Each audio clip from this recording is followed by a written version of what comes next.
What's up, y'all? What's going on? I just wanted to get on here right quick. I just left the gym and shit.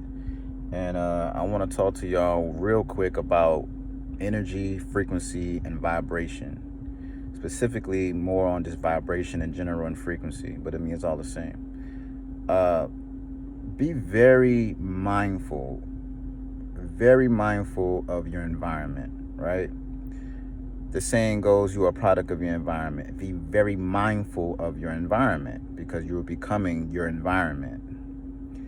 Now, go a little bit deeper when we speak in terms of environment.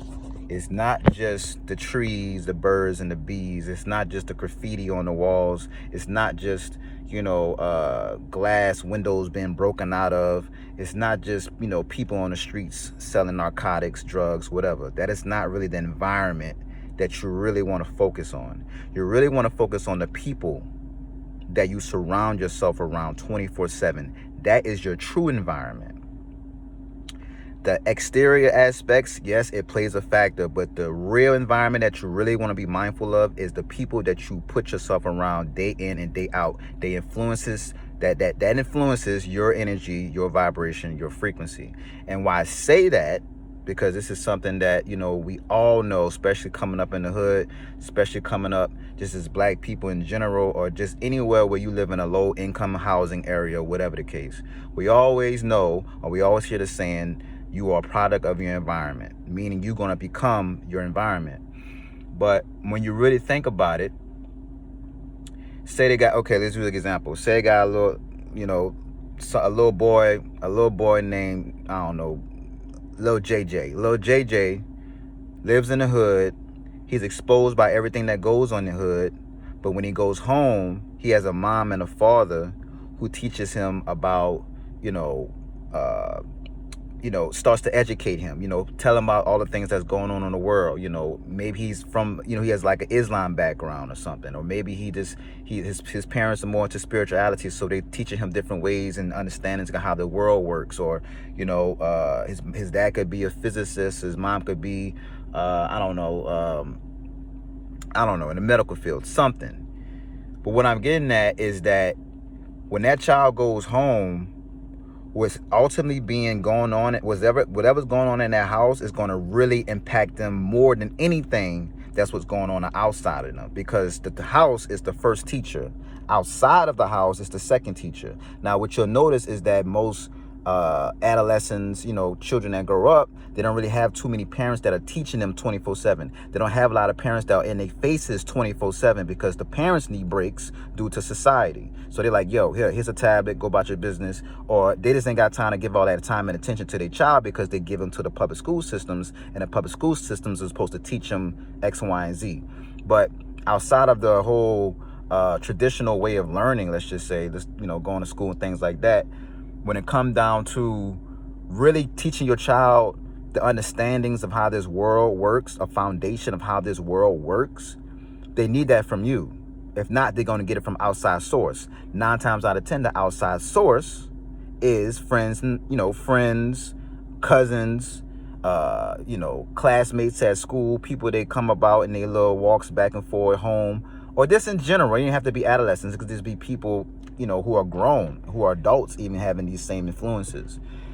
But ultimately, I want to say a good, 80% of the time, let's just say you're at your house. You know what I'm saying? Whoever's in that household is really the one that's going to be impacting your subconscious mind more than anything. The exterior just adds the other, say, 20%. Let's just say that.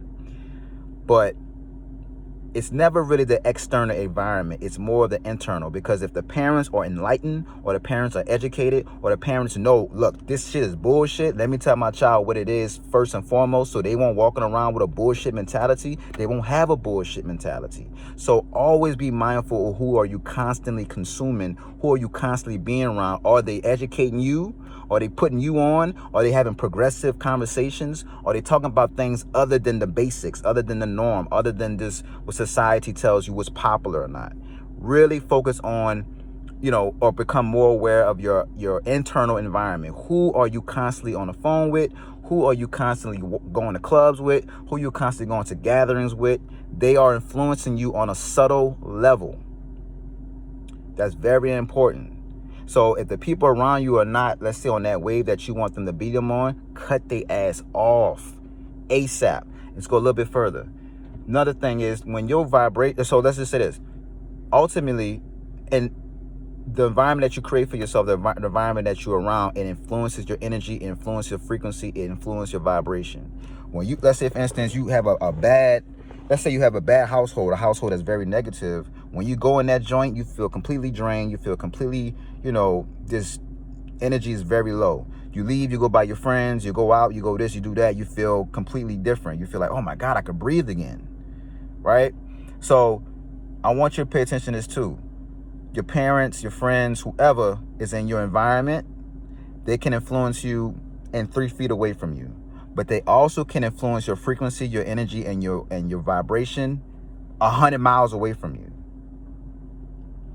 Your friends and family, whoever is around you, whoever is in your environment, who you deem toxic or negative, they can still influence you, even if you're not talking to them. The way that they influence you is by you constantly thinking about them. The mind is all, universe is mental. You are constantly thinking about this person, puts you on a frequency.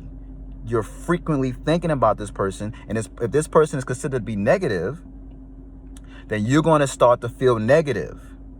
Think about it like this. Say, for instance, you got a girl, right? You got a girl you in love with, someone that you really admire, someone that you really are appreciative of, someone that you're really grateful for. When you think about her, you're like, damn, I can't wait to see my girl. Man, my girl made me happy, man. Look, I can't wait to get off of work to go see my girl. You're just thinking about it. She's not in front of your face, but your vibration just raised up based off of how you feel about her and how you thinking about her. Your thoughts about her uplifts you.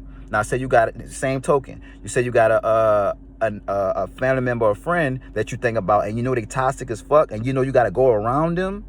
You start to think about it over and over and over and over. So the frequency you was on, the thinking pattern that you was frequently thinking about prior to thinking about your family member or friend has now dropped.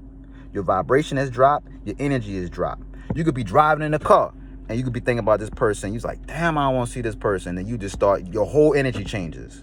They don't have to be in front of you, but they still is a part of your environment to some type of degree because you keeping them in your environment. Your environment is your mind. You're constantly thinking about them. So now they're in your playground. They're in your environment. That's why people always say, where you been at? Where you been at, man? I ain't seen you in a minute. I've been under a rock. I just been in my own world. You can do that. You can be in your own world. It's about what you say, what you want in your world and what you don't want in your world. If you have someone in your life who's influencing you in a negative way, they're influencing your world to some degree because you are letting them affect you. Cut that shit out. So understand that they don't have to be in front of you. They could be miles and miles, 100 miles away. They could be way in Houston. They could be way in Texas. They could be way in Atlanta. They could be way in Wyoming, North Dakota. It don't matter. But when you think about that person, and every time you got to talk to this person or be around this person, when you just start to think about it, your energy changes. Your energy changes. So how you deal with that? How you deal with that? You have to be authentic. You have to be authentic. That's a practice, being authentic. Everybody is so fucking sensitive, you can't tell nobody nothing because they think you're trying to play them or her, whatever the case. So when you got to cut them short, keep the conversation to a limit, and they might catch on, let's just say, they're going to feel some kind of way. Now you got to explain yourself, bro, it's not even like that, or, it's not even like that, sis, it's just I'm doing my own thing. You shouldn't have to do all that, but you got to do all that because black people are sensitive. So being authentic in every inch, shape, or form, when you definitely on a spiritual journey, I even have these challenges, so, I'm speaking from experience. It's to the point now where stop dropping your fucking frequency to make other people feel comfortable. That shit is dead. It kind of crosshatches. It kind of has a crossover effect. And what I mean by that is sometimes we just want to be humble because we may feel like all this shit is bullshit. So we like, I'm gonna just humble myself and just kind of like let them have the best of the conversation and let them speak about whatever they want to speak about without us feeling like, yo, just, go ahead, get the fuck. But then sometimes you like Kendrick Lamar said, you can't fake humble just because your ass is insecure. Like, you can't keep, after a while, it just feels like you're just doing it just to please them. It becomes like a people-pleasing thing where you just seem like you always gotta, oh shit, they're coming through. Hey, what's going on, man? How you doing? Fuck all that. Keep your frequency. Keep the frequency that you on, and make sure they ass jump up to your frequency. Make them so uncomfortable they don't want to be around you anymore. We make it comfortable for motherfuckers to come around us. Make it so uncomfortable they're like, man, I don't know how to vibe with dude, man. I just, he cool, but something about, let them level up. That shit dead. You know what I'm saying? So I'm gonna get off here because I've been on it too long. But definitely be authentic. Be authentic in your truth. If your ass don't like to go eat fast food, for instance, do not pretend to go eat fast food. Just say what it is. Yo, I don't eat that shit. This just is what it is. They gonna have to find a way to deal with that. They the ones taking it personal. And just to understand the whole taking things personal thing, there's a great motherfucking book I always recommend to my clients. I recommend it to a lot of people, called The 4 Agreements. Read that and you have an understanding of how to not take things personal. But I'm about to get off of here. I just wanted to say, be very mindful of your environment. It is the internal aspects of things. It is who you are surrounding yourself around 24/7. Be mindful of that. And on that note, peace.